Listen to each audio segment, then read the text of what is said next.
Welcome to another edition of Vegas Bad Boys of podcasting. How's everybody doing out there? It's good to see part of the Bad Boys here. And yeah, it's good to see everybody, man. I'm just looking at it. I run the audio board. I'm getting a little bit of my little technical stuff. I'm all good, but I don't know what be going on. Let's think about technology, guys. Sometimes it'll be 100%. And the next day, it'll be 98.5. And you need that other 1.5% to make it perfect. Anyway, welcome everybody. Not there. Fucking updates, man. Updates, they suck. Right. Wrestling talk. We should just be here all day on wrestling talk. First off, shout out to everyone in the live comments. We see you, BJ. Thanks for jumping on. Yeah, jump on, say hello to us. You got any comments or anything you want to throw out there, let us know, and we'll put it on because there's a lot to talk about here, and I am interested in hearing everyone's decision. Let's start right off with Impact Wrestling, and I'm going to combine a little bit of the two of Tuesday night show, and then they had Final Resolution. Now that was part of their Impact Plus programming, if you subscribe to that, and you should, because they have a lot of great programming on there that I think you will enjoy. All right, well, let's talk just a little bit about everything that kind of took place. I'll tell you this, this is starting off on Tuesday. They're teasing breaking up the North and the Deaners. Huh? Why the Deaners? Oh, the Deaners. So sad. Yeah, I guess. So those are your people, right? Those are your people. Hey, man, I tell you, the Deaners, they've been at it for a minute, man. Cousin Jake and Cody Deaner, but I don't know, they're not on the right page right now. But I'll talk a little bit about that later because that kind of came back into in play in the Final Resolution. There was a final knockout tag team title spot, and that was Kimber Lee and Deonna Purrazzo was going to go against Taya Valkyrie and Rosemary, and the winner between those two was Taya Valkyrie and Rosemary. So they get to advance to the semifinals, which is great.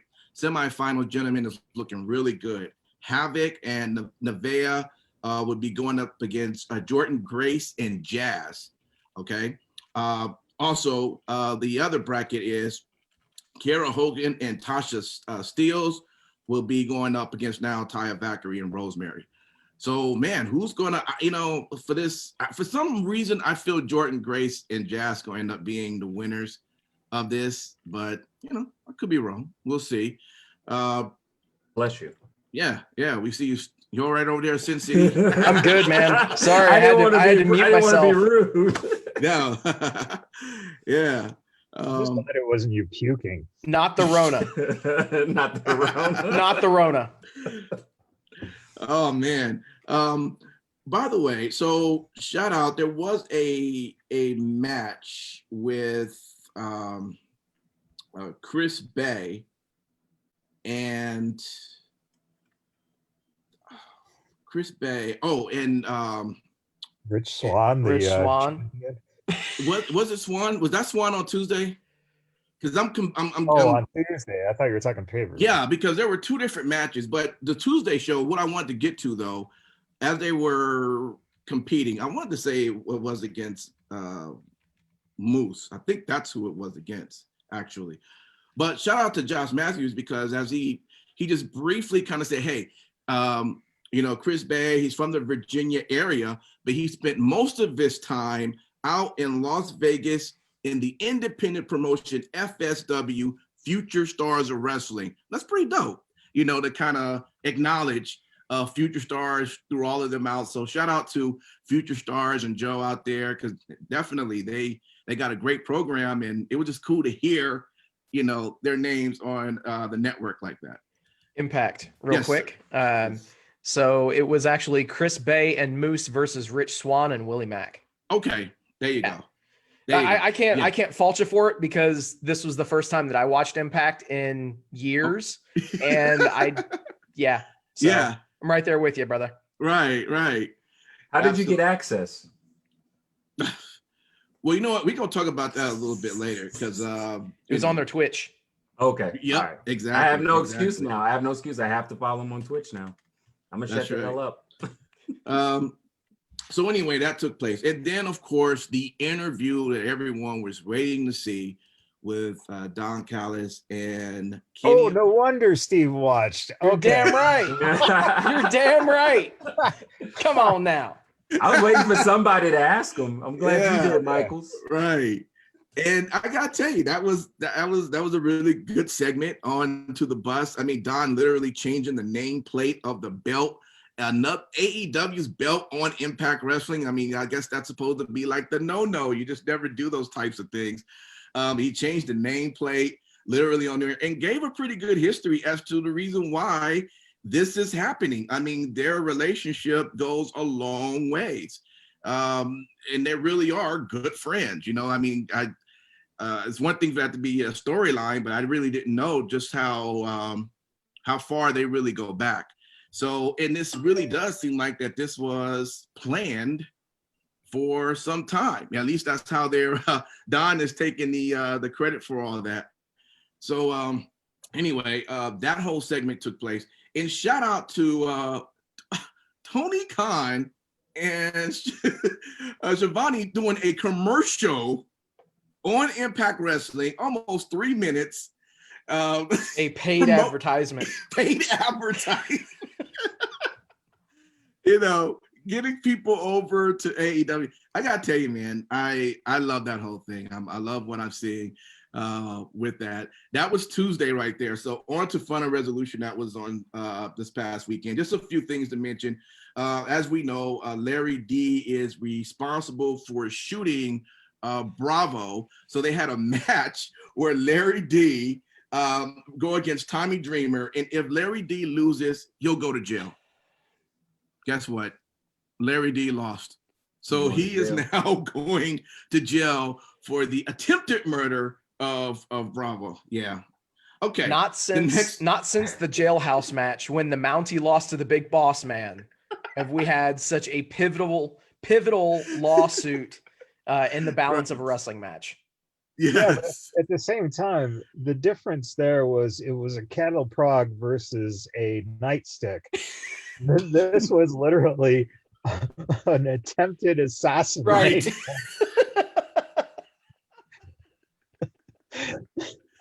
Exactly. Wrestling, ladies and gentlemen.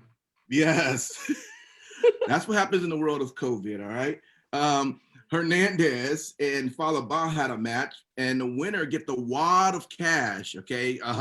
You know, it's Hernandez money that Falaba has stolen, which Tasha Steelz ended up stealing. So they said, look, let's just settle this. Whoever wins the match between the two, you could just keep the wad of cash. And guess what? Hernandez wins. Tasha goes to give him his wad of cash back. And, you know, it's not in her fanny pack. What happened? What happened to the money that was in her fanny pack? So that's going to continue. Hernandez not happy about that, but we'll have to figure out where that goes. Going back, Bravo stole it. Yeah, pretty much. That would be awesome. Right. Now going back to the Deaners, there was a match against Cody, and he was fighting Eric Young. And Eric Young came down with this mask and, you know, on his face or whatever, just kind of constructed. I guess it has some sort of weight because they're always tossing it around like if you get hit with it, you're going to be knocked out for forever. So this, you know, must have some sort of weight to this mask. It didn't look like it, but we have to pretend that there was something more to this mask than it was. So nevertheless, you know, it did come down to Cody eventually getting a hold of this mask, where now he's about to hit Eric Young with this mask because he's tired of getting beat up by Eric Young, or I should even say Joe Doring, because he's the one that does all the beating up. And he turns around and hit his cousin, Jake. So that's sort of the breakup now of the Deaners, man, which is crazy right there. So we'll see where that kind of happened. And so many memories. So many memories. How long have they been together? Man, for a long time. Well, they're cousins, so pretty much all their lives. Forever. Yeah, First, right? Their family. Yeah. The video package is going to be amazing. Yes. Then there was the final Beat the Rohit Challenge of the Year, where anyone get to compete against Rohit as long as you're not TJP. Because remember, he lost that stipulation a few weeks ago. So who came out and decided to challenge him? Manic. Do we want to remember who Manic is? Yep. Who's actually TJP, in his costume, I guess you could say. Well, Manic wins the X divisional title, and then that was it. And so Rohit, who had a pretty good, long and pretty exciting championship title reign, is now come to an end. But Manic, do we see a reveal on that? No. Okay, so here's what's going to happen on Tuesday. It's going to be revealed that it's TJP, and technically the stipulation was he couldn't wrestle TJP. Mm-hmm. So he gets the title back. That's what I'm calling on Tuesday. That could be. TJP actually did post a photo of Manic with the championship on his own Instagram. Oh, did he? So I found that to be very interesting. Yeah. Oh man, there was a knockouts titles match, Deonna Purrazzo and Rosemary, that took place, and Deonna is still holding her own. She won that match. Of course, there was a little cheating that took place. Kimberly pulling out the ref by his leg as he's counting to 3, and that caused a bunch of craziness that took place. So Deonna went ahead and maintained her title.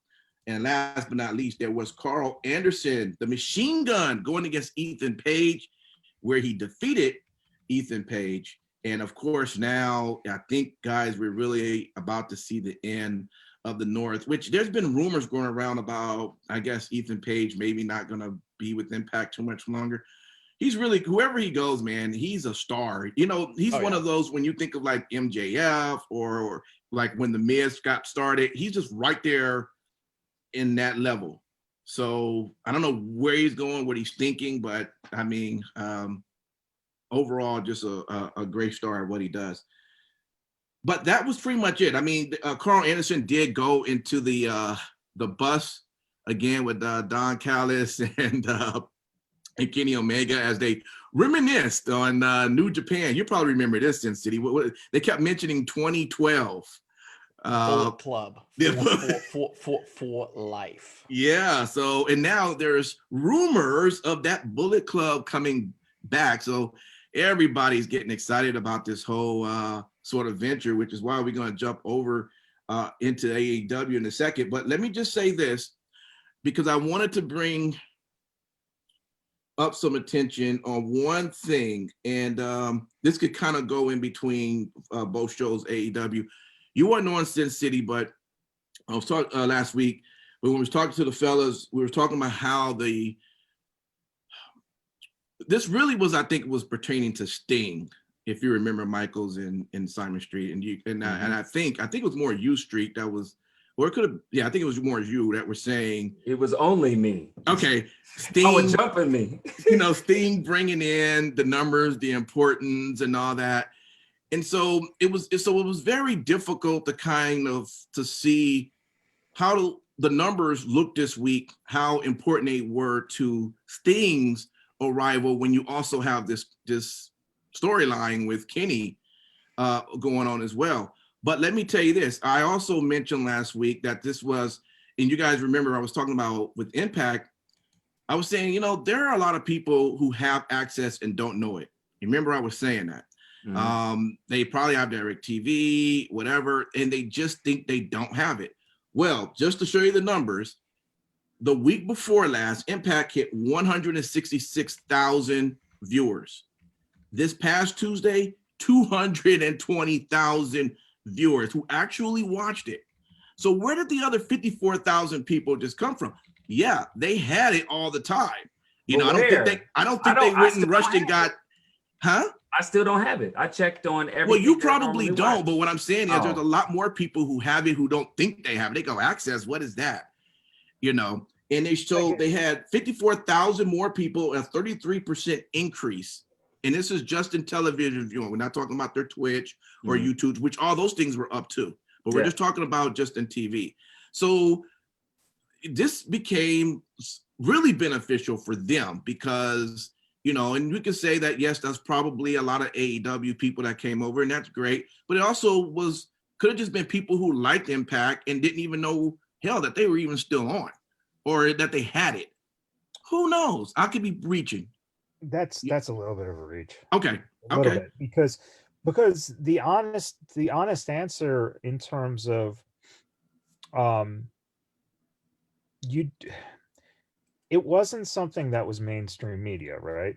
So it wouldn't have been something that let's say if you turned into ESPN, that would catch your eye and go, I want to watch this. The other thing is that outside of the wrestling fans, all right, and in this case probably the AEW fans even more particular, but I'm sure wrestling fans found out about it. Kenny Omega doesn't have a household name, so he's not drawing eyes of, you know, the people who don't watch wrestling. Right. The other thing is, I really, really strongly believe that this is happening because Callis's contract is coming up. So you're pointing out the numbers for Impact. Why would AEW allow that rise to happen, right? What are they getting in return? So what can be seen is the fact that if Don has a contract coming up, but Impact has in their contracts that you cannot talk to another company while you're still under contract, then this would be a trade-off. We'll allow you to talk and negotiate with AEW out of, you know, the respect that we have for you in our company and how long you've been here. And then this way, AEW would be protected from WWE coming right in and offering Callis the fucking world to keep him from AEW. That makes sense. That makes more sense than anything. That actually is something that I never even thought about, Michaels. Really good call out on that. Well, and also too, it also shows how valuable Don Callis is in general to Impact, because think about it. If you know that your job in general is thinking about either letting you go or, you know, they may not give you what you want, pull a quick one the week before you go have a meeting with them and be like, well, look what I pulled out my ass. How y'all like me now? You see what I'm saying? So kudos to him. And I actually watched the interview in other means and sources.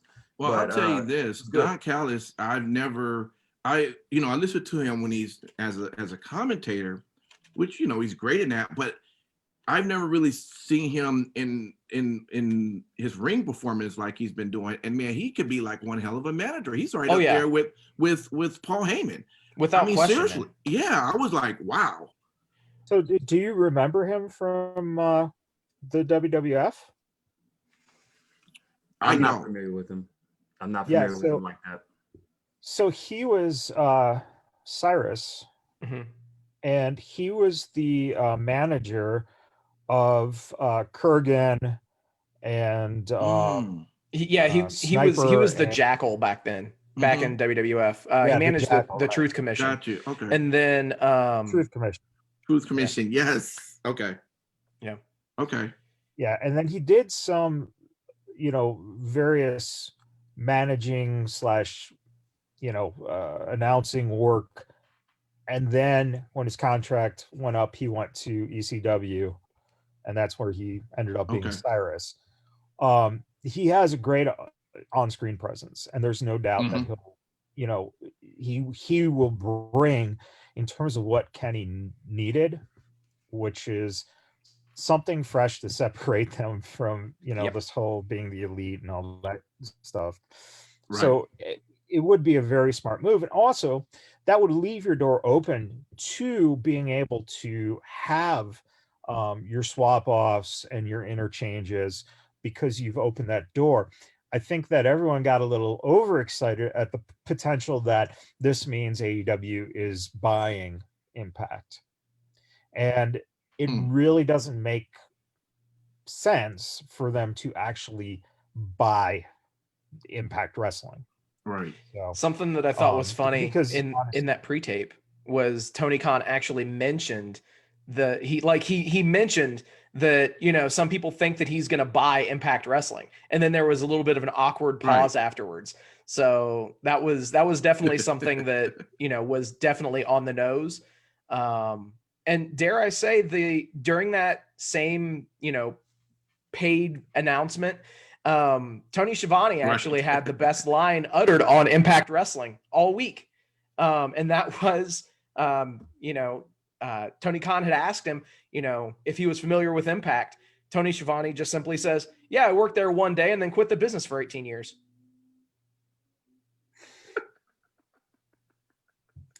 Yeah. Yeah.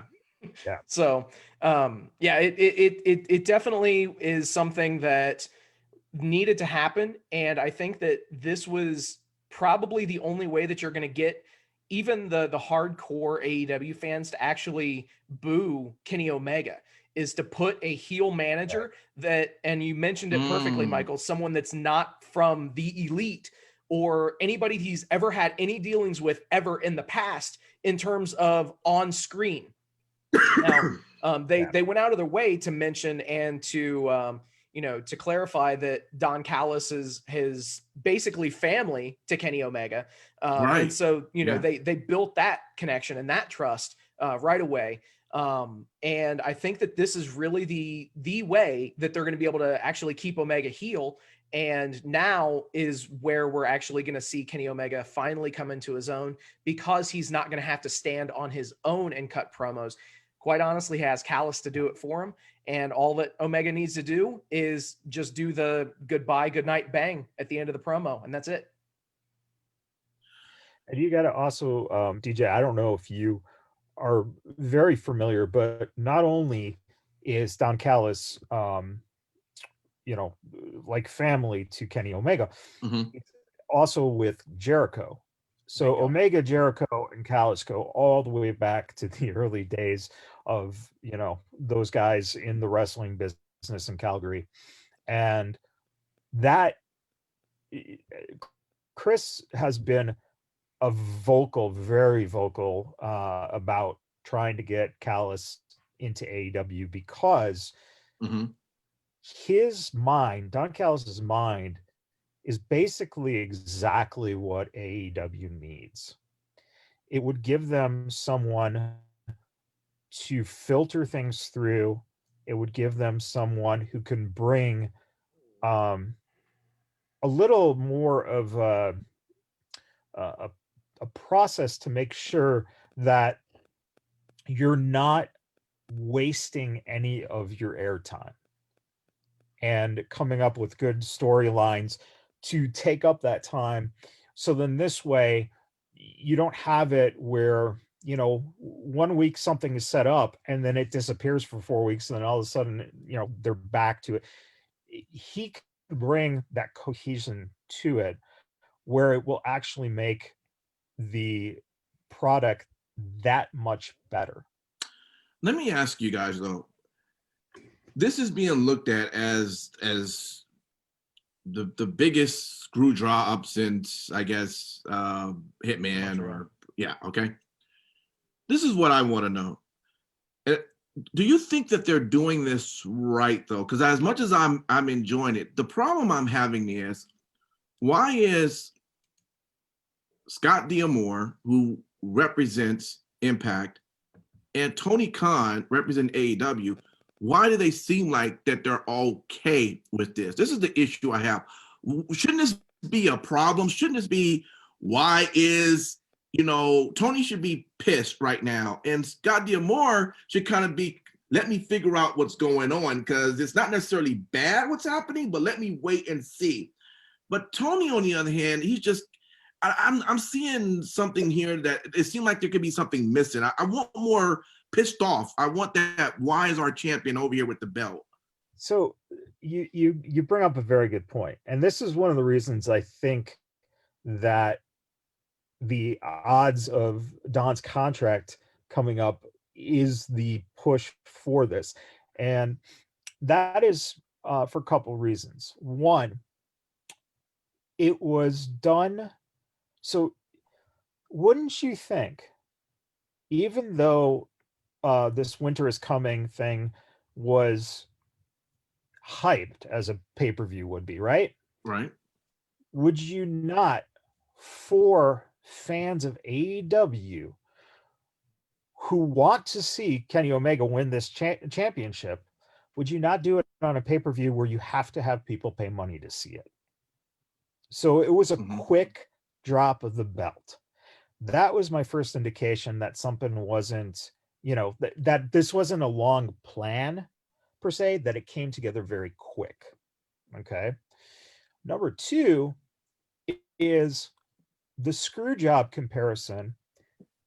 You got to remember, and you're very validated in saying this, there should be some kind of tension between the two management ends of their companies. Because the screw job has one fucking thing that this doesn't have. It was a shoot.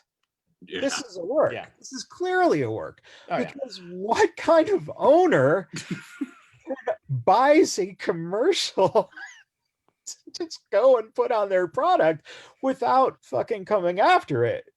Right. You're right. And that end, it is wrestling. It's pro wrestling. Yeah. So it still shows that it's, there's things that even if you try to do the most controversial or different thing, if you still fall into those old wrestling habits, a guy like you who is very focused from the perspective of WWE, when you see something like this, you even caught on to like, well, why isn't, AEW should be fucking furious. Right. Yeah. Now, the thing is, I keep going back to that pre-tape with Shivani and Tony Khan, but it almost seemed like in that vignette that Tony Khan came off as a smarmy kind of a dickbag heel. He was, the tone of the words that he said and the way that he said them came off very condescending. And I think that in my view, that was sort of a heel kind of a nod. I think that what we're going to see is that this storyline is going to develop legs and it's going to grow. And as we love to do, we take a snapshot, from a moment in time and say, oh, well, they did this wrong. Maybe this wasn't the best course of action, but we need to let it breathe, let it happen, and see exactly where they take us next.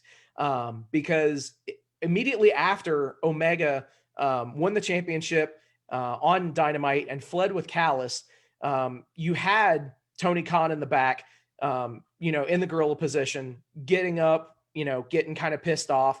You had all of the denizens of the locker room back there. We didn't get a chance to see too much of that because they was moving so fast that you couldn't catch what was happening with Tony. And I'm expecting Tony right now to just be livid. Now, the thing is, I don't think that Tony Khan is outright pissed off on Impact Wrestling, because he already mentioned in that promo that he could buy Impact Wrestling and that he already has other investments there. So it's not that much of an ordeal for him. Now, Scott D'Amore, on the other hand, I think that where it really kind of shines for him is that he is playing the businessman in all of this. So if you'll think back to when they made all of the moves and, they had all of the skepticism and and skepticism isn't the right word, but no, the signings of the guys, right? Yeah, the signings, and people were unsure where people were going to go, and they were teasing it and all that kind of stuff. He was saying how he made these industry contacts. So Right. I think that really kind of plays in to to validate that he's not so much a baby face or a heel, but he is a businessman, and he can walk the line of being a baby face or a heel. And at this time, I think that he's just essentially there for the lulls and there for the views, and just Right. trying to make a quick buck.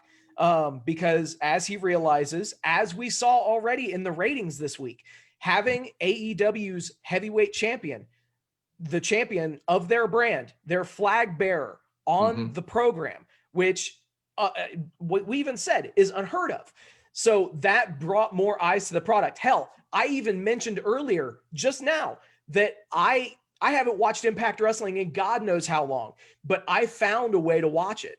And thankfully they had it up on their Twitch stream, which normally when they do their Twitch feeds, they get about 6,000 to 7,000 people that watch on the Twitch stream. 15. It's probably 15 to 20, huh? It was upwards of 30,000 people. Yeah. So it was insane. So say what you will, but they brought a lot more eyes to their product by having the AEW collaboration. Now, let me ask you this question, because the one thing I've heard, which is all makes 100%, and there are lots of people that I've heard buzzing around with the very top you said, but the one thing that I can't be the only person in the world that looks at this exchange, right, and wonder, like, man, wouldn't it be cool to have some mashups, or just as a regulatory of people from Impact coming in on AEW, people from AEW coming in on Impact, whether or not it's for a title, because we've talked about that before, so I won't waste time about major title belts. But something to that degree gets me excited. And I know if I'm excited, that got to be a number that corresponds to other people who feel the same way, who probably are excited as that as well. What do you guys think about that now that this is taking place?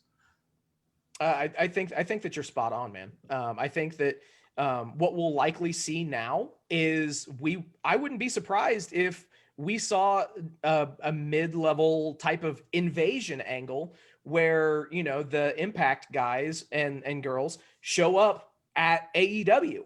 And, then we have, I don't want to say like a Impact versus AEW, pay-per-view or super show or whatever, but I think that they are going to have a working relationship. You will see AEW talent on Impact, not just Kenny Omega, but you will also see Impact talent on AEW. And I think that is really going to help both companies shine, because you've got all of the, all of the younger talent that's on AEW that maybe needs some more ring time and they need some more seasoning. And that is what this is going to afford them, is now they're going to be able to get in there, and, you've got great young tag teams in AEW, but you're going to be able to mix it up on Impact. I think what you're doing, though, is you're doing what the fans are doing. You're doing an overreach. Of course I am. But yeah, and you have a good point, because even when I want that wish list, it is an overreach. But at the same time, there's still something that can function from it. And Steve said it, and I thought the same thing. Finding ways to expand TV time, even if it's not on TNT, for some of your other audiences, like test stream is the best way I could show it. You could utilize Impact in some of that ways, even if you have somebody that's on dark most of the time show up and do a couple matches on Impact over a series of a couple of months. It could help. So there's one problem with this. And this is from the realistic aspect of Impact Wrestling has a 2-hour show, right? Yes, 2 hours. Right. So you have a roster from Impact Wrestling that takes up that 2-hour show. Flip side, you have a roster from AEW that takes up that 2-hour show. Problem with crossovers is the exposure, quote unquote, right, that you want to give, let's say, someone who's on the lower end of AEW by putting them on Impact Wrestling. What good does it do if you have to have those people go there and lose because you got to keep the viability of Impact. Right. You can't have your guys losing to their low end guys. Now, Right. bigger names for a pay-per-view setting, very feasible, Right. but very cautionable. One pay-per-view a year at max. Yeah. Number two, the problem with, remember when the territories were doing this in the mid to late 80s as they were losing all their money to Vince's product. The reason they did it is because they had to generate something to at least try to stay alive. Nowadays, if you're a wrestler and your contract's up, you basically can go to any company who's willing to give you a contract. It wasn't that way back then. So your supercards were done out of this idea of, if we put these people together, this is the only time you're potentially going to see these guys ever face each other. Jerry Lawler versus a Kerry Von Erich, let's say, right? Now you get the match where you have, and this is just out of thin air, the Good Brothers versus FTR. Okay. By the way, I think we saw that on the WWE. Yeah. So that's one aspect of it. But the next aspect of it is, let's say the Good Brothers, they do this big hype match, but then they finish their contract. And again, this is hypothetical. It's not their actual contract, but let's say their contract's done in a year and a half. And now they go from Impact to AEW, sign with them, and they're there. Now you're going to see that same matchup that you were excited for the pay-per-view. You're going to see it probably 4, 5, 6 times within a month, 3 month, 4 month, 5 month time frame. So you now potentially, because everyone can eventually be free agents, you also fall into that. Did we blow our, did we hype this up once to now have it not as meaningful once they're in? The other big factor is, can you take a product like Impact, you draw this hype, that's good for them, but you want to continue that rating, right? So what happens if fans realize at a certain point that this isn't every single, week that this talent's going to be on that show? Do their numbers start dropping? And vice versa with AEW. The AEW numbers should be spiking because of this. Does Impact have enough talent that you give a damn about to then draw those numbers and then keep those numbers? Ultimately, the biggest win would be for AEW to finally be able to retain over the million viewership every week. That should be their ultimate, their win. And with Impact, it should be getting eyes and hopefully retaining, let's hope at least 50% of that, Yeah. Because everyone's kind of, the scuttlebutt is, what will happen is Khan will purchase it and Impact will be the minor league, the NXT of AEW. Well, let's be realistic here. Let's establish AEW first as a WWE product, solid enough. And then you can talk about adding, a minor league, feeder program. The other fear I have on this whole angle, and I'm glad you pointed out, Steve, first, when they were getting out of there, why were the wrestlers back there just going, hey? Yeah. Like, no one did anything, but everyone was lined up perfectly. Oh, of course they were. It was like a parade. I'll go one further. Why in the fuck was Alex Marvez waiting in the parking lot, He knowing teleported. what was going to happen? No, Sin City Steve. That, my friends, that's is quality. wrestling. No, that's quality journalism. He knows how to sniff out a story and where they're going to be. He had reconnaissance. Journalistic integrity. Yes, he teleported his ass there at the right time. The thing that worries me is what you brought up, Steve, and that is if Tony Khan is coming off as a snarky heel, God damn it, you know what's about to happen? He's going to be Eric character. Bischoff to the Bullet Club persona that's going to form, with Don Callis as being the voice, but Tony Khan being the cocky millionaire asshole. So let me ask you a question. How much suckage is that going to be if that plays out? If they do that, man. Oh. Well, guys, we can don't do that, guys. Don't do that. If you're watching the show, don't do that. If you were getting a hard on to do that, just put some ice packs on there and get back to reality and try something different. Sin City, man, take us right into AEW. I mean, they put on quite a show as well this past Wednesday, man. What's your take? They definitely did, man. So just diving right in, we'll do a quick recap on it. Young Bucks versus the Hybrid 2 kicked off the show. Honestly, there for a while, I was thinking that they were actually going to go with the upset and have TH2 beat the Bucks.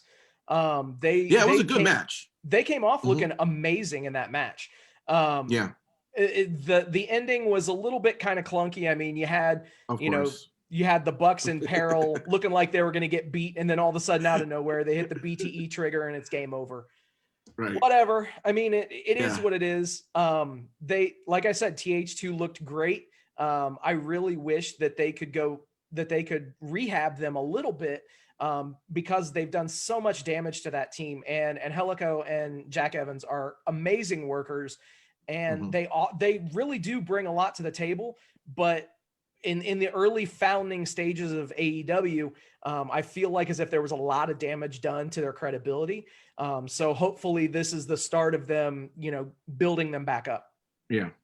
The one thing that really kind of stood out for me on this whole show is going into AEW, they had announced 10 things that would be on the show, 10 segments, which is insane. We'll talk about NXT in a bit, but NXT really, I mean, they didn't lay out a whole lot. But AEW was very structured, and it was a lot of things happening. I don't want to say crash TV, but it was very, very quick moving, and reminded me, quite honestly, of Nitro, for better or for worse, in a lot of ways. And note what I said, for better or for worse, because there were examples of both. Sure. You had Cody come out to cut a promo, and I was worried that this was another thing that they didn't announce that, wasn't a part of the 10 that they did. But thankfully, this was where the Sting monologue happened, and Sting had the promo with Arn Anderson, and with Dustin and with Cody, and it was really cool to just kind of plant the seeds more for a Cody heel turn, even more, I thought, because there were a couple of quick glimpses where Cody looked at Sting like as if he was, just passing him by, and you could see almost a slight hint of resentment on Cody's face. So I think that was a really good sell for Cody and during that promo. Obviously, as a lot of people had figured, Sting mentioned that he was here for Darby Allin. So we can only imagine what's going to happen with that. So good promo. I mean, we'll see. Here's what I see as a problem. Number one, we know Sting had a very serious neck injury. Yep. And we know that he is, going to be coming up on that 60 train. 61. Yeah. So he is 61 years old. The numbers are going to keep rising, right? Right in the hardcore demographic for NXT. Yeah, exactly. Yeah. 50 plus. Exactly. So you're gonna build that audience. Of course. Um, They only lost by 0.06 this week in the 50 plus demo. yeah, there you go. But the question becomes this, which to me is pretty simple. If you look at how the WWE gets totally crapped on for having guys like Goldberg come out, this essentially is the same thing. And again, you're seeing a lot of the copying. My bigger problem is the fact that when he came in to do this, outside of that, saying that they've been looking forward to sharing a ring, right? The hugging of Shivani, it was very I was not excited by Sting. You weren't turned on? You weren't turned on when he had that bat? So here's the thing. I do just have to comment on something that you said, Michaels. And I don't liken this to when WWE brings back Goldberg, for instance, because WWE pushed Goldberg to their fucking marquee championship. And that is not what AEW is going to do with Sting. They've made that known. I'm just saying, like, that the plans are, as of right now, that he is here to help the younger talent, which is something that he mentioned that he wanted to do said that in last TNA. Week? Who said that last week? Exactly. And got butchered. But sorry, I wasn't here to defend you, man. But no, the bottom line is this: when you go into this with one set of ideals, and it's been documented that Sting wanted to help bring along the younger generation of talent in TNA. They did not want to use him necessarily to do that. So that's why he retired. That is something that has been documented. So now he has that opportunity. I legitimately don't see Sting wrestling a match. I legitimately think that he is going to serve as a mentor to Darby Allin. If he wrestles one match, it'll probably be a tag match where he gets tagged in, hits a Scorpion Death Drop on somebody, and tags Darby back in, and they get the win. That's what I would see happening. Do you not feel that whole interaction was a setup for those two wrestling? I honestly, I thought that it made more of a it planted the seeds more so for a Cody Rhodes Darby Allin match. Really? I didn't read that at all. Simon, what was your take on seeing that, the call out? You talking about from last week's AEW, whenever Sting came out, or what? So Sting's in the ring with Cody, and he says, "I'm not here for you. I'm here for him," basically. I took it more as a mentorship, but again, that's because I want that. So my perspective could always possibly lean towards that versus the possibility of a possible match. So I understand perspectives do play a big part in what we see sometimes. I think that one of the things that is really hard is that you see Sting in his character. He's got his paint on, he's got his jacket on, he's got his baseball bat. If you compare him as a mentor to, say, Arn Anderson or Tully Blanchard, those guys look like mentors, right? They're coming out, they're themselves. It makes sense. Sting coming out as the character, to me, shows he's going to be in the ring wrestling. That's what I'm afraid of. Well, let me ask you this question too, because you do make an interesting point. Because now that, as you're saying, I think it is too. Him coming out with the face paint and the bat and everything could also clearly shows the division of, Arn Anderson, Tony Blanchard, nothing to take away from them, Jake the Snake Roberts. And then you have Sting up here as, still maintaining the icon, still maintaining the persona, because let's be honest, you see that as Sting being ready, but a lot of people sometimes need that, I call it picture books. Wow, Sting, face paint.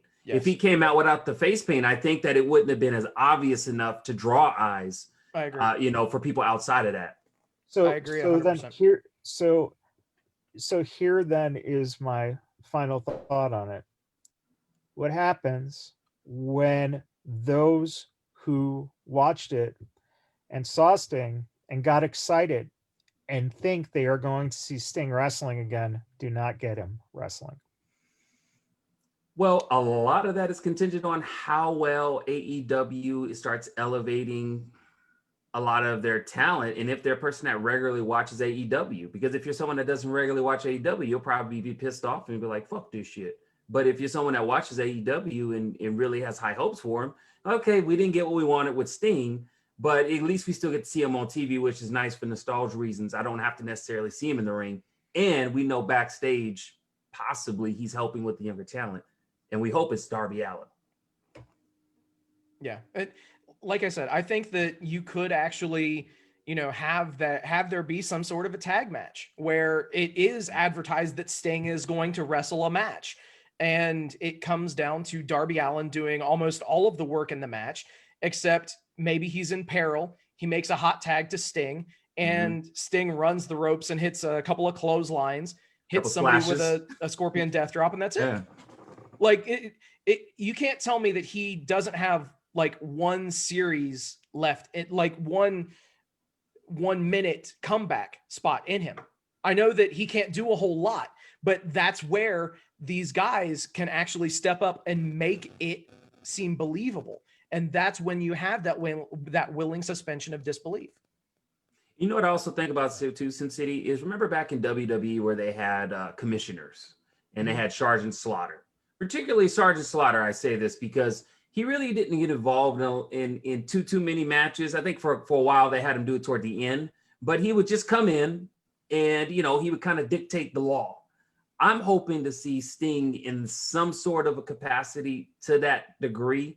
It may involve some physicality on his end of probably coming in with the bat, or the lights turn off, comes in with the bat. You know how he does it. Hits people with the bat and then vanishes. Or it could just be, like you said, a match to where somebody else, younger talent's doing most of the work.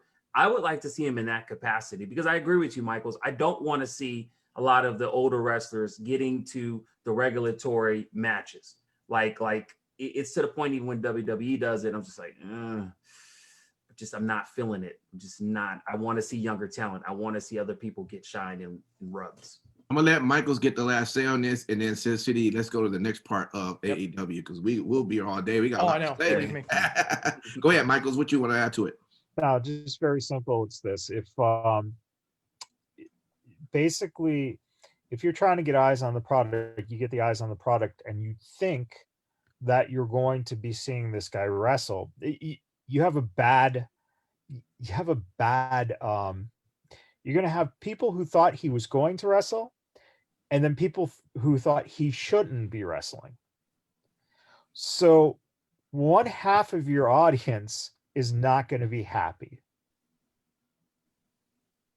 And that's potentially a problem. And again, the thing is, it's great if you got eyes. How do you retain those eyes? So there's a lot of questions. Obviously, we can't, we don't know. Yeah. Absolutely. Yeah, definitely. So elsewhere on the show, you had FTR and the Varsity Blondes. Pretty much a glorified showcase match for FTR. It was nice to see Brian Pillman Jr. on AEW TV on their main product. So that was awesome.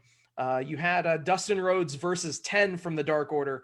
The main reason why I'm bringing this up is not so much for the match itself, but what happened after the match, where you had the Dark Order attempting to recruit Dustin Rhodes, even going as far as to name drop 7, which I thought was amazing, referencing his failed WCW gimmick during the Russo era.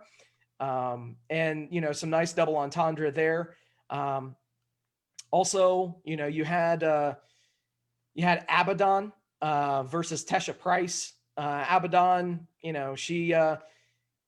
she did her thing, man. She definitely is getting better in the ring, but it just does go to show you that AEW's women's division is still lacking. They're making moves however they may, whether it's, going to, outside companies as they've done in the past. They're doing everything that they can to try to, turn the tides and to right the ship. But it's definitely going to take a lot more. You also had the Inner Circle ultimatum, which, basically really didn't accomplish a whole hell of a lot. Right. No one thought that they were going to be breaking up. No, that wasn't even in the cards. It did further the divide between Sammy Guevara and MJF. So that was definitely some good storytelling there. We had the Kenny Omega promo on Dynamite, which, I'll be real, was a kind of a watered down diet wish version of his promo that he cut on Impact and that Don Callis cut on Impact. Right. Realistically, I the only kind of thing that I could say with this is that, they maybe explained everything to people exactly like they did in Impact on AEW, just factoring in not many people are watching Dynamite, or not many people have the capability or the access to watch Impact. And Yeah. there you go. And now the thing that more than anything that I took from this promo was Omega came off looking like as if he was talking shit about Tony Khan and saying that nepotism was what enabled him to be where he is now and to be the AEW champion, because they used that nepotism card better than anybody else in the company. So I thought that was pretty funny, essentially equating Tony Khan to being a money mark. And that was, I think that they could have done a little bit better than what they did in that promo. But that's just me. Maybe I was reading too much into it. And last, but certainly not least, you had MJF versus Orange Cassidy for the Dynamite Diamond Ring. You had MJF retain the Dynamite Diamond Ring. There were so many moving parts. I mean, you had the Inner Circle doing a run-in, Best Friends doing their thing, Miro, Kip Sabian, a Partridge, a Pear Tree, the whole fucking deal. Just bring out the whole goddamn roster and treat it like a Royal Rumble pay-per-view build. I mean, dear God, it was overbooked. It was a good match to end the show with, but it was overbooked to hell. Yeah. And I think, unfortunately, it left the viewer of AEW kind of, wondering what was going to happen next. But at the same time, like, holy shit, I got serious 2001 Nitro vibes from this match. That is not what you should be leaving your viewers with. Right. I do have to point out that AEW was actually, as far as ratings go, we talked about ratings earlier. The 18 to 49 rating was up 7.1% from last week and was the highest since October 9th, 2019, opposed or unopposed, which was the second ever episode of Dynamite. So whether it was, the promo that we didn't even talk about with Brandy Rhodes and Shaq, which, it is what it is. The fallout from Kenny Omega's win, they buried NXT.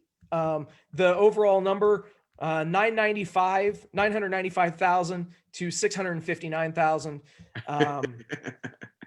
Couldn't do it, but they still couldn't do it. Oh, give me a fucking break. So your linchpin with this is that they were 5,000 viewers away from 1 million viewers. If they executed what they should have with last week's pay-per-view quality show, they should have been easily over 1 million. The thing that I'll mention to you is, as far as Wednesday Night Wrestling, and this will segue into NXT. NXT finished 37th on cable in the 18 to 49. AEW was number one with a bullet on all of cable TV. I know, but that's the money demo. That's what makes them the money with the advertisers. The thing that I wanted to draw attention to is this: the combined audience on Wednesday of 1.654 million viewers on Wednesday night was up 5.3% from last week and was the highest since February 19th. the combined 0.62 rating in 18 to 49 was the highest in all of 2020. And that's combined for NXT and AEW. So you've got more young people watching the Wednesday night product, which is an amazing thing. Now, the thing is, it was actually well above the 0.53 18 to 49 rating that Raw did on Monday night. So call it what you will. There are more younger people watching AEW/NXT than what watched Monday Night Raw. And it was virtually the same number as what went down on Fox, on broadcast Fox. It's huge. So Wednesday is becoming a wrestling night. The number is starting to go up. I think you guys probably will hit that $1 million mark. I'm not $1 million mark. Sorry, million people. When, and I think this is the case probably for most of the wrestling organizations. But I think once live events go back into play, which still might not be to a year out, but whenever that happens, I think that's when you will start to see, like I said, you'll hit that million people, and we'll see even the Raw and SmackDown numbers, because I think generally what makes wrestling exciting is the idea of not only watching it, but they're about to be in my town. And the excitement of that, I think, gets people to just want to continue to want to watch it. But knowing that it's just, something they put on TV, I think some is just kind of dipped out. Hopefully we grab them back, but as of right now, and I think that's kind of part of AEW's struggle in terms of that mark. But in terms of the numbers, you're still looking good. So I know that's what you're saying as well. One of the big potential mishaps, though. So you look at the increase in numbers with Kenny Omega going and doing that Impact one-off as of right now. Mm-hmm. How many more viewers do you get if it was Moxley? Because I don't think it's the AEW champion. I think if you would have put Moxley on that show and he had the belt, all right, just happened to have the belt, you draw a higher number and you get more eyes and interest. I would actually agree with you on that, Michaels. Logistically, I think that this was the best course of action for them, though. And here's why. And this is knowing other things. We know that Jon Moxley has to defend his IWGP US Championship at the Tokyo Dome, January 4th. He has to go into quarantine for 14 days before he even jumps on a plane and goes over to Japan. So it's one of those things where he's going to have to do that, and he's going to have a quarantine period once he is in Japan before they will let him even compete. So it's one of those things where they pulled the trigger, probably the latest that they could possibly do it, so that they could make everything line up. Yeah, it's just again, it's the thought though of, if you use someone like him who has an established name, there's always that possibility of then drawing that bigger number. Obviously, you talk about logistics, it was done for that reason. But then again, you said a big word, and that was crash booking. In some sense, the whole past 2 weeks or so has felt like that. Just a lot of crash booking. So, again, it's not that the aspect of seeing them fail is something that's, I do not want to see them fail, but I want to see them hit that potential they should be hitting, and they have to maintain it. And that's the biggest thing. Yeah. Because you can have those numbers, that's great. But remember, as the contract starts getting close to running out, those younger viewers that you got, are they still watching 3 years from now? So it's interesting, to say the least, man. We're in one of the most interesting periods to see what's going on, and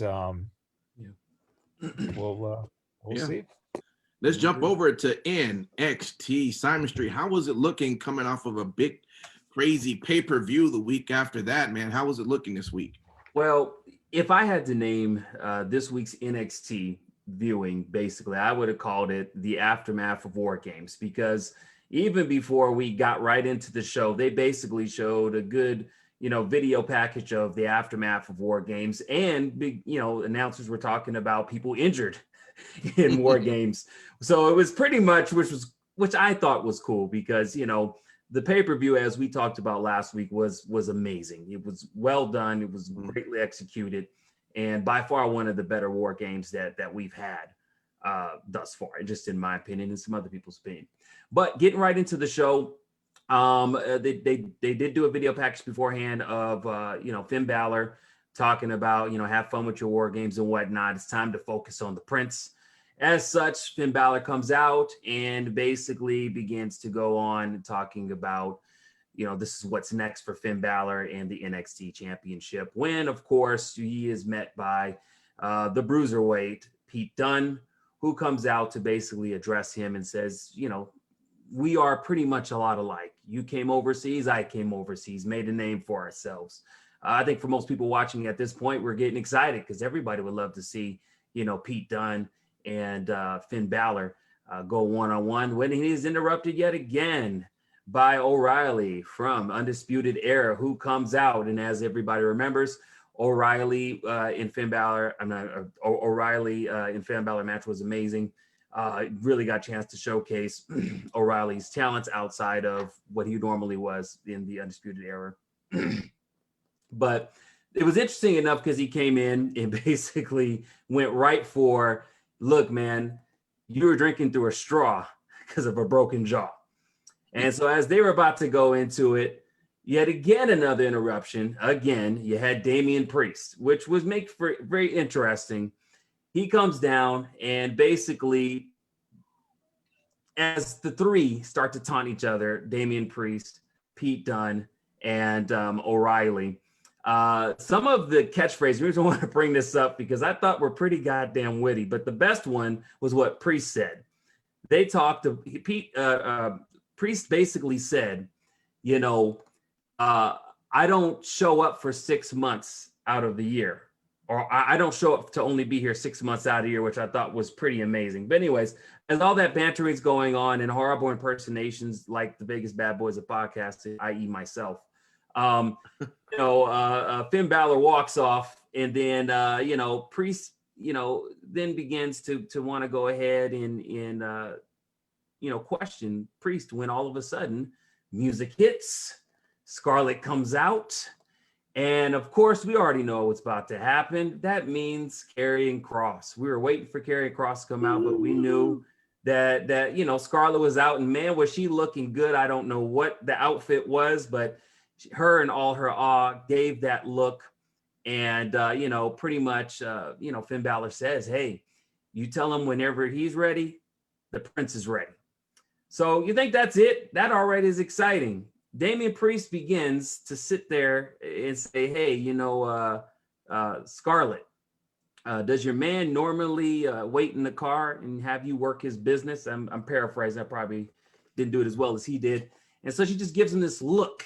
The reason why I wanted to bring that up, because later on when I talk about towards the end of the show, why that played a pivotal role, why I thought that was. Why are we recapping everything on his show still? I'm not recapping everything on the damn show. I only talked about the first introduction. I think I have the right to do so, Michaels. We go through this every goddamn week. I'm just saying, let me talk about my own goddamn part. It's as if the people did not watch the show. I don't give a shit if they watched it or not. I wanted to talk about it because I thought it was great. Thought it was a great part of the show. Okay, so as I'm moving on, is it okay, Michaels? Can I move on? Thank you. Good God, please. So anyways, they had a couple of matches that were okay. You had Isaiah Swerve Scott versus Jay Callis. That was a good match. You had the grizzled young veterans and versus Imperial versus Everrise, aka Ever Losing Jobbing Out. That had a match which was pretty interesting. Wasn't as bad as I thought it would be. But the other thing that I wanted to quickly talk on is Tommaso Ciampa versus Cameron Grimes. I like what they're doing with Tommaso Ciampa. I'm not going to talk about the match because that y'all can watch, because assuming you watched the match, Michaels. I thought it was cool what they're doing with Tommaso Ciampa, because I wondered after him and Thatcher had a hell of a fucking match. And when Ciampa came back talking about the state of NXT is pretty much just self-delusioned and self-loathing. I want to know, what are you going to do after that great match? What's your direction? And it looks like he's going to be probably calling out NXT talent one by one doing a match. Now, whether they decide to do a storyline with him or something, I thought that was pretty freaking cool, because it's something that I thought about with another person in mind that they didn't do it in the past. But they're doing it with Tommaso Ciampa. I hope it continues. It looks like we're going to get some more of Thatcher and Tommaso Ciampa. And when they looked at Thatcher's ear, I think it was his left ear, that looked fucking brutal. It looked like they stitched his earlobe back to his ear. It looked pretty nasty. But and then you had other things, Johnny Gargano, Candice LeRae, the celebration. That was okay. It sucks that they're making your boy, what is his name? I call him Dumb Boy now, but I don't like Austin Theory. Yeah, I don't Austin. like how they're making Austin Theory look like he's just stupid as shit. like that's not going to do it for me, but we can talk about that another time, see what y'all guys think. And then you had Pete Dunne, Killian Dane. That match was very interesting, but what I want to give props to Pete Dunne, because I've never seen him pull off this move with such a big dude like Dane. That was amazing. Steve, do you see the same thing? Like when he freaking put him in his finishing move, the bitter end, it looked as almost like Dunn landed on top of him. He pulled off the move, but I was like, my gosh, like that's pretty amazing. I've never seen him do it on a bigger dude. Yeah. So anyways, I think that was the biggest guy that he's ever done that move to. Okay, I just wanted to make sure, because I couldn't remember in recent history. I was like, man, that is crazy. Like, but he pulls off the win. The thing I will tell you again, the reason why I'm recapping, and the reason why I think AEW, as Sin City Steve said earlier, was a lot better than NXT's, because NXT really was just doing a recap of the aftermath of War Games, and I feel like it didn't really do too much to push, except for one match that I saw, and that is Raquel Gonzalez versus Ember Moon. They talked about it in the video package, pretty much about Dakota Kai getting injured because of the eclipse that Ember Moon performed her on the chair. And so, Raquel Gonzalez, being teamed with her, decided, you know what, let me get some retribution for her, for my friend. And, pretty much, again, showcasing that Raquel Gonzalez, I believe, is ready for the next step. I think that she's decent enough with her promos. She hasn't had a lot of them lately, but they've been decent when she did an interview in the back. But in the ring, I think that she's amazing to watch. I enjoy watching her. And she basically just tossed Ember Moon all around the ring like a damn rag doll. I mean, Ember Moon just couldn't have stood a chance. And the interesting thing is what happened after the match. Basically, after she was tossing her around, you had Toni Storm come out and was looking to attack Moon as well. And then you had Rhea Ripley come out. And again, we're seeing foreshadowing. They're really building up this match for whatever the next big takeover is going to be, Gonzalez versus Ripley. I think that's going to be amazing. I hope they put a lot of good stock into boosting up that match. And as far as for Toni Storm, I think they're just going to push her towards Io Shirai at some point. Then, toward the very, very end of the NXT, I will agree, Sin City Steve, that I thought that although it was a good NXT, it wasn't great. And I'm being honest. And that doesn't mean that it's me just being mean. I just felt like it was lacking something. And I thought that they, after a pay-per-view, should have had way better continuity than what they normally have when it wasn't a pay-per-view afterwards. And so that's why I think also contributed to AEW, just like you said, the way that the show was portrayed was just boom, boom, boom, boom, boom. That worked well for them. But I think also because NXT was not a snooze alert, but it was just even kill. So that was pretty much NXT. I hope that Matt Michaels, on a scale to 1 to 10 of annoyance, was at an 11, because that's what I shoot for every freaking Sunday, is to find different ways to annoy you. One of these days, I'm going to duct tape your ass and I'm going to read you Lord of the Rings. Oh boy. Just to freaking annoy you. So to show you that I got to you, you didn't even fucking mention that Cross actually came out then. And I did not do that purposely so you could talk about that. And Matt Michaels, there you go. Talk about it. There's really not much to talk about. Let's face it. I mean, it's a good setup. But why was it a good setup? You tell me why. Something I said earlier. I want to hear you say it. I don't know what. Because you didn't pay attention. If you had been paying attention, it's interesting because Damian Priest said, "Do you always have your man wait in the car and handle his business?" After he got his ass dumped around by Karrion Kross went back to the car and Scarlett was waiting in the car. And Karrion Kross just gave that good. That was some good continuity. This is the shit that I thought was good. But I want to see if you paid attention to that, because that was your opportunity to say Rome. Screw you. I don't know who this Rome is that I'm screwing. Right? Yeah. Oh boy. Oh, that's Boa and Xia Li vignette. That was it. That was badass. That was weird. I'm just gonna say that was badass. So that's borderline torture. Do you think next week they're gonna waterboard or do like bamboo shoots under the thumbnails? Yes. Under the nails? Yes. It wouldn't surprise me. All of this eventually to just have them come back and just lose to job out to everyone. Right.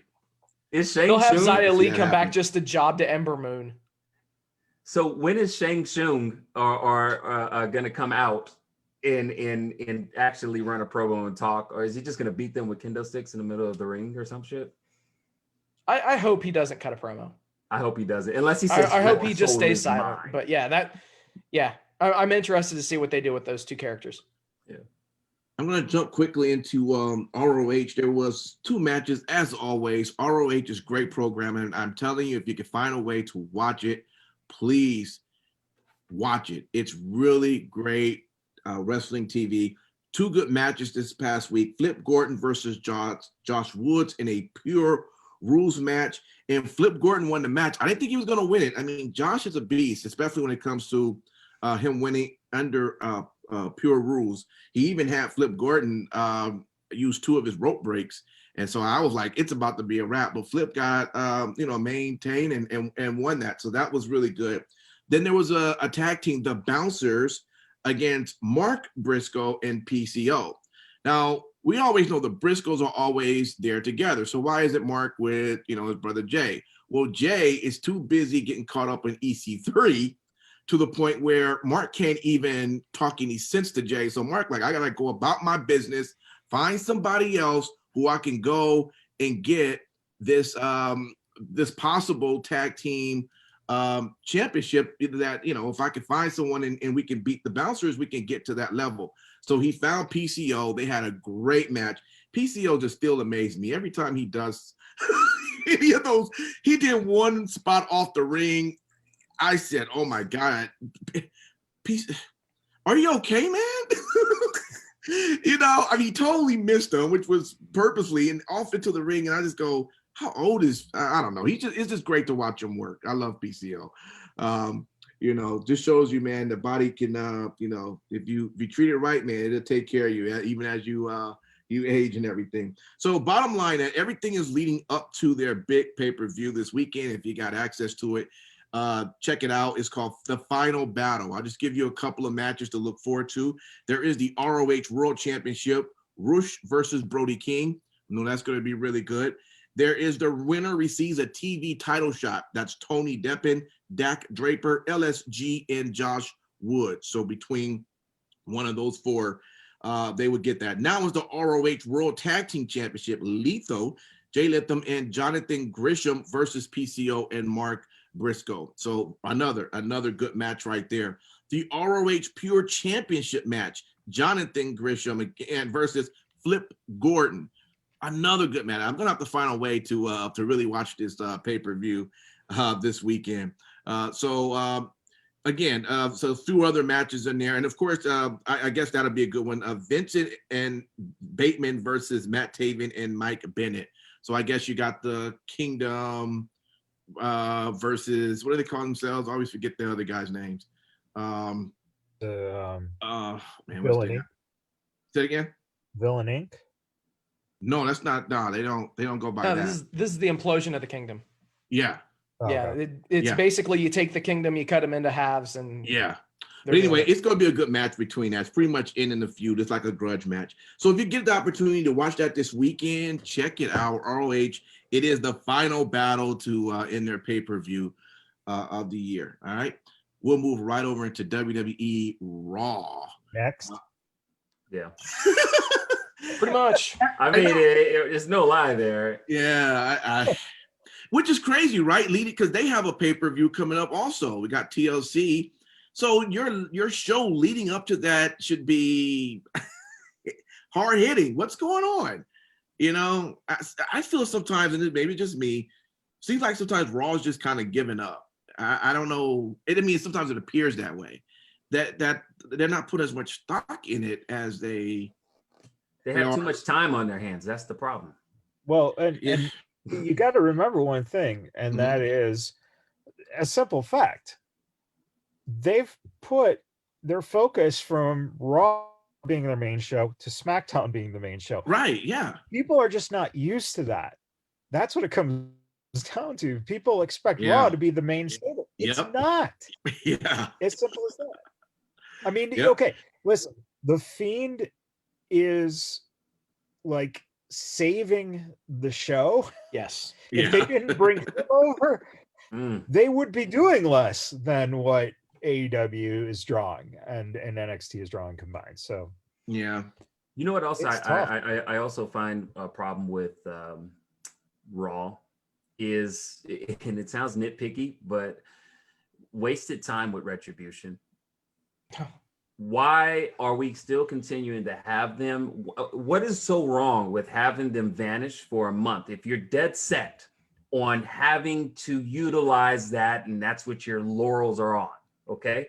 And that, you know, have them vanish for a month, retool, figure some shit out, since you're not obviously listening to reason of taking the fucking masks off to start with, having them go off and then putting them back on. I don't understand. It's really hard to watch now. I think It was a repeat of last Monday. yeah, and I think that when we talk, you know, if you're listening to this on the podcast, tune into 3 Count tomorrow. Mhm.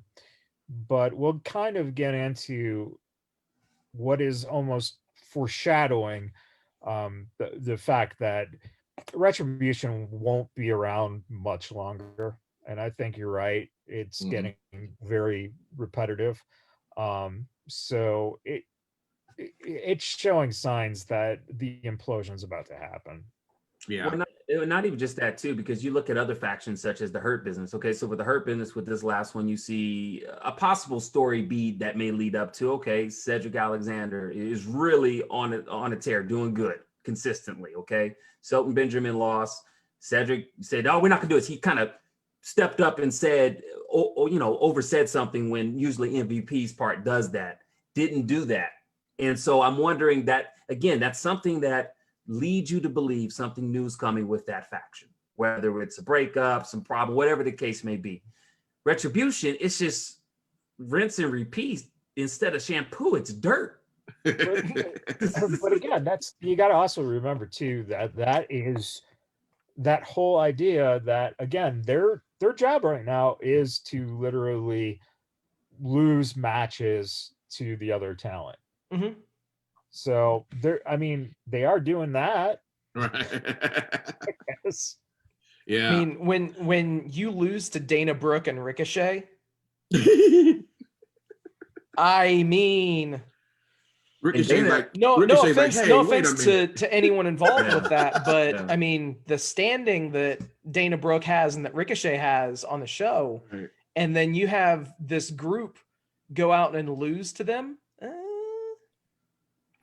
Not going to be around too much longer. So let me ask you a question. You know what they need to do? They need to send all of Retribution, particularly what's Medium's character's name? Reckoning. Send her over to Shang Tsung in the torture pit on NXT.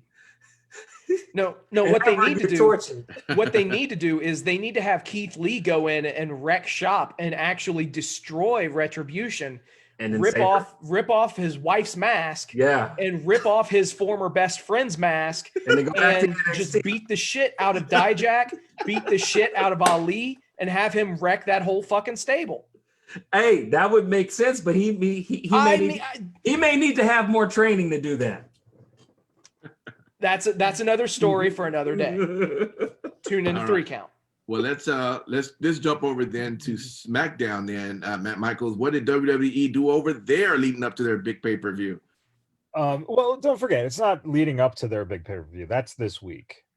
Yes, that's correct. That is right. I'm sorry. Sunday. So that's right. Yes, so, I'm tripping. Yes. So maybe there'll be some kind of a little setup. Yeah. So Monday Night Raw actually might be really possibly possibly 1 or 2 things that will stand out. But really, okay. Here's the thing. Sasha, we all agree. Sasha is a great worker, and let's just put Sasha here, right? She's great. Mm-hmm. Carmella, man, I just hey, easy now. Corey's listening. Go ahead. Corey probably already know. He probably already know. He said, "Why didn't you stay home? Why didn't you stay home?" There. So you had the first part of the night is the buildup, right? Yep.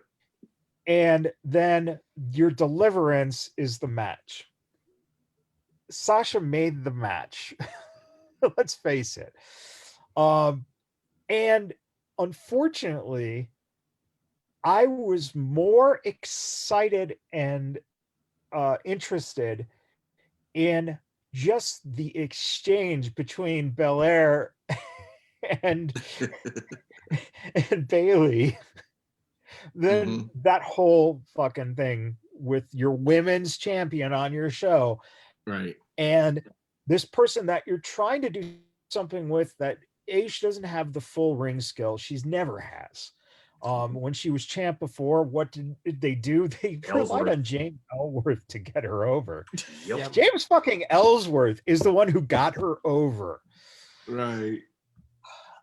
I get it. She's a gorgeous woman, but man, there's just, and then having someone come out and being her lackey, I would have rather seen someone like James Ellsworth. Now you've got her like Virgil, essentially, where it's just like, oh, he was getting his ass tossed around like Virgil was, right? Oh, it's just like, oh man. So let's get to the pay-per-view. Let's get it over with. Let's I don't know. What's interesting, Michaels? I'm glad you brought that up. I appreciate that. It's almost as if it'd be great if back in the day when she first came on the scene, WWE saw that she lacked some ring training and sent her back to NXT for more training, which probably could have done well because her promos are decent. She's entertaining to watch and look at, but in ring, even when she had the championship, I was like, you got to stick a gimmick on her just to sell it. You just hit a very good chord, and that is they tried when they brought Cass and Enzo up, they left her down there, and that should have been that proving ground, and they saw enough in her to bring her up on her own, and then they saw the potential of having her as a chicken shit heel, which was Mhm. a perfect thing. But right now, let's face it, the reason I was excited between Belair and Bailey is because Bailey is a great chicken shit heel and Belair is a strong fucking woman. Sasha is a strong fucking woman, but Carmella is not right now a chicken shit heel that Right. has any bearing. They're trying to make her look strong Right. and the fancy the champagne and blah fucking blah. At this point, dye her hair red and call her Eva Marie. Coming soon to Raw. Yeah, I was just gonna say coming soon to Raw because I've heard stories of what's the dude that Angel Garza. Angel Garza doing shit backstage with her, Yeah. work related, of course. Yeah. So basically, we're gonna have two of the same character, Mhm. one on each show. Of course. Again, we can't say enough about Roman Reigns and Jay and Kevin Owens. Mhm. Maybe one of the best things going on in wrestling right now. Yeah, It's just- absolutely. What Yeah. fucking entertainment. And boy, you talk about what's interesting is for as much as they are still a fairly family branded product, those guys were beating the fuck out of each other. Yeah, they are. Yeah, Jesus, man. yeah. So it's wonderful. I think that potential match on the pay-per-view is just gonna I just knock on wood that one of them doesn't get hurt, Right. Right. Mm-hmm. because they are gonna go balls to the wall on this fucking thing.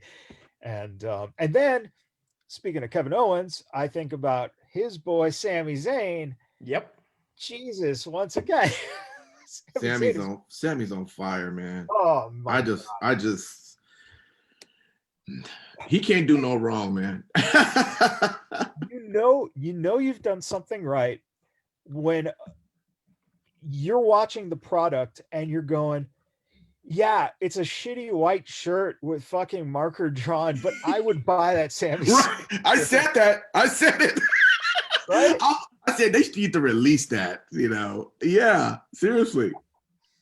So Seriously. I mean, it's just wonders what they're doing with him. And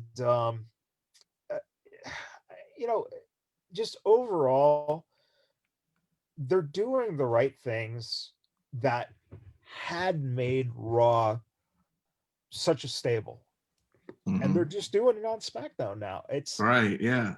as simple as that. And there was, before the back and forth of, this writing crew or that writing crew and stuff. But when you just basically had Raw and SmackDown somewhere in the mid 2000s, really SmackDown was always looked on as a show that was okay.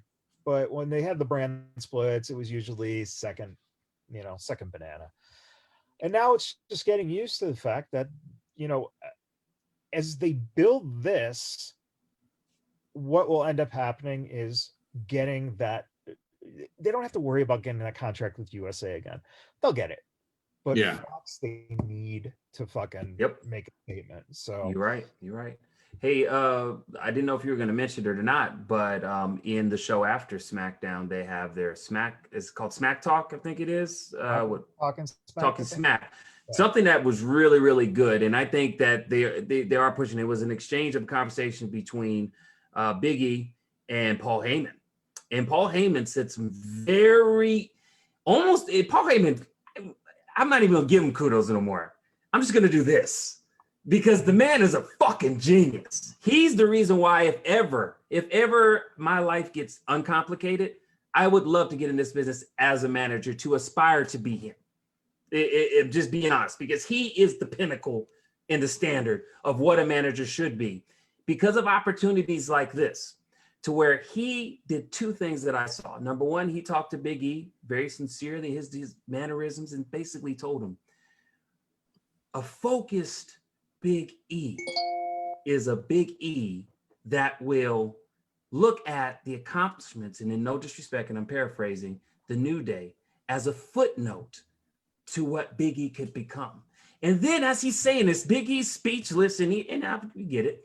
But the one cool thing he did is he talked about when you see Roman Reigns and his accomplishments in the ring, when was the last time you heard people talk about his time with the Shield? And I was like, fire. Because you could take that, and that's utilizing small pockets. It didn't have to particularly be, even though it was on Fox still, not on your show. Take that, wrap that bad boy up, and whenever you choose to pull the trigger, you pull the trigger. Roman Reigns, Big E, that could be one area, or it could be a seat at the table. It doesn't have to just be family. Do you see what I'm saying? So I think what you'll see Big E take the IC title from Sami Zayn. I mean, that could be. And even with that would be great too. And again, it just shows you Paul Heyman, to me, when I see him, that's why I want more managers in wrestling in general, and really good. I'm honestly interested in knowing what our school's doing with regards to when you look in managers, because, you know, even here, like, you know, here in Vegas, there's some managers that I see that I'm waiting to see them on TV because I think that they have the makings to be amazing. And so I wonder, is that the next step? And I mentioned it on the podcast, I think 2 years ago or a year ago when we first started. And I wondered, man, we really need more managers, like really good managers. And I don't think it went any further than just a conversation, but we really need more managers because they fill in the gaps, I believe, in two areas where you have someone that's great in the ring, but not great in promos, or someone that's great in promos that so someone that's great in the ring, but not good at promos, but someone that maybe could use some work in some promos and needs that extra person to talk for them. And I say that because Brock Lesnar can do a promo. It's not horrible, but having Paul Heyman there as his advocate made Brock Lesnar that much more badass in addition to what he can fucking do in the ring. Same thing for Roman Reigns. Even though Roman Reigns is now capable of handling himself on the mic, having Paul Heyman there, I mean, like, I want to see that be duplicated before, you know, Paul Heyman moves on to other things. Do you see what I'm saying? So I'm sorry. Thank you for letting me take time to really say that, because it really hit me. Yeah, no doubt. Anything else was there on SmackDown? That's it, Matt. Oh, we're good. All right, good. New Japan Pro Wrestling, Sin City. I will say this, that the Super J Cup winner for the second year in a row was El Phantasmo, and he defeated ACH. Apparently, though, El Phantasmo calls out Hiromu Takahashi. Yeah. Okay, for their match at Wrestle Kingdom 15. I know, Hey, before you continue, one of these days we're gonna take every one of these names you've messed up and we're gonna put together a video package. Well, I'll tell you this, it doesn't help that I actually write out a lot of my notes, and if you see how I write, and then I have to try to pronounce so the combination of that is just crazy. Talk about lost in translation. Yeah. Yes, absolutely. But yes, he did call out Takahashi for their match at Wrestle Kingdom 15, man. What's your take on this year's Super J Cup and what we can expect this January? Well, so shout outs to Vegas's own Chris Bay. Yeah, Chris who Bay. pulled a Rick Rude. He was on Impact for the Final Destination pay-per-view, Final Resolution, whatever the fuck it was. And also he competed in the Super J Cup tournament. He defeated Clark Connors in the first round, losing to ACH in the semis. Made a great showing for himself. So, you know, special shout out to our boy Chris Bay. Yes. Also, ACH defeated TJP in the first round. Yeah. So someone else that is very familiar with the Vegas wrestling scene. Right. El Phantasmo won the Super J Cup for the second year in a row. So that's no small feat, to say the least. Yeah. So I think that, you know, as we get closer to Wrestle Kingdom, this is a really fun time to follow New Japan. Even if you don't know your ass from your elbow when it comes to the New Japan roster, then just dive in head first. and just enjoy what's going on. Because as we get closer to Wrestle Kingdom, it is like WrestleMania for them. And it's a 2-night event. And one thing's for sure, you're going to get solid matches from top to bottom. And it just building that storyline and, you know, building all of the nice little twists and turns as we get closer to January 4th. Yeah, absolutely. Something else good to look forward to kick off the new year. New Japan Wrestle Kingdom 15. Definitely look to, if you don't have one of those subscriptions to the, I'm actually was thinking about it. I think they have one that's for $9.99 as well, isn't it? Yeah, New Japan World. Yeah, so totally worth it. Right. Totally worth it. Yeah. That's where you can see all of the NJPW Strong shows. I mean, friends of the show, you know, such as, you know, Danny Limelight and, you know, a lot of guys that are, you know, mainstays in the Vegas, Southern California wrestling scene. They're appearing on a regular basis on NJPW Strong. And, you know, if nothing else, if you want to see those guys, check out NJPW, check out New Japan World. It's seriously, it's $10 and it's amazing quality stuff. Absolutely. You know what, Sin City Steve, it's interesting that you said that, because I actually am looking to actually get that.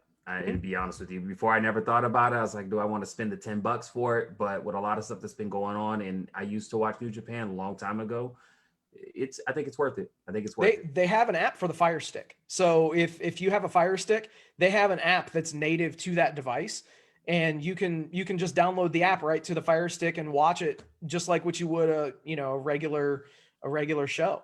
I think it's on Apple Store too.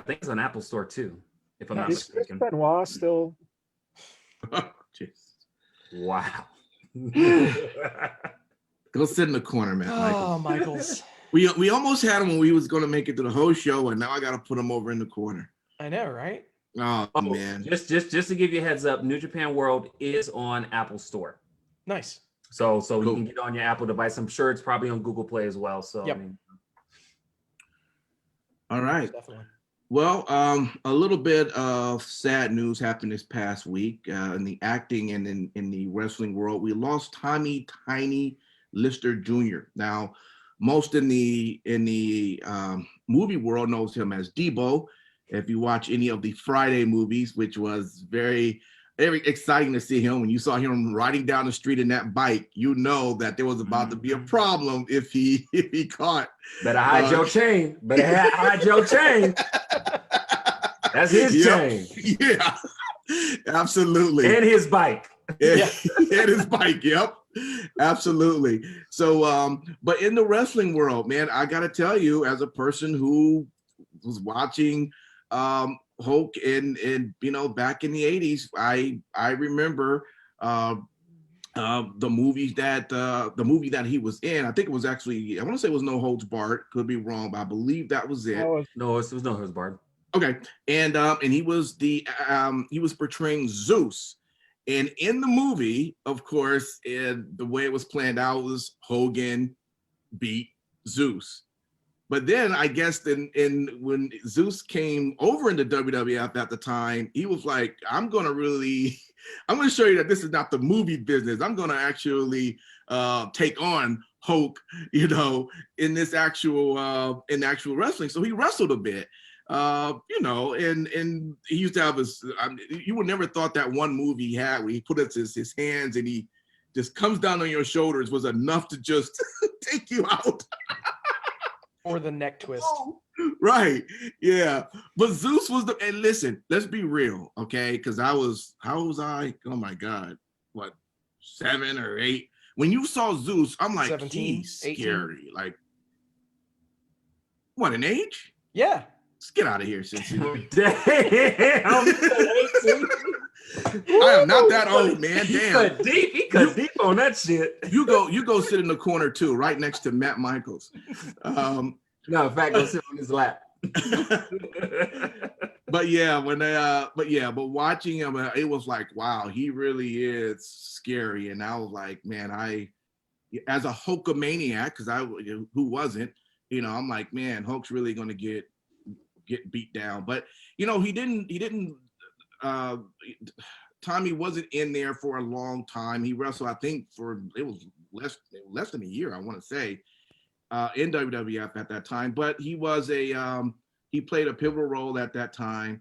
And I'm surprised he never I don't know if there's rules to how you make the Hall of Fame, but I'm assuming he's not in it.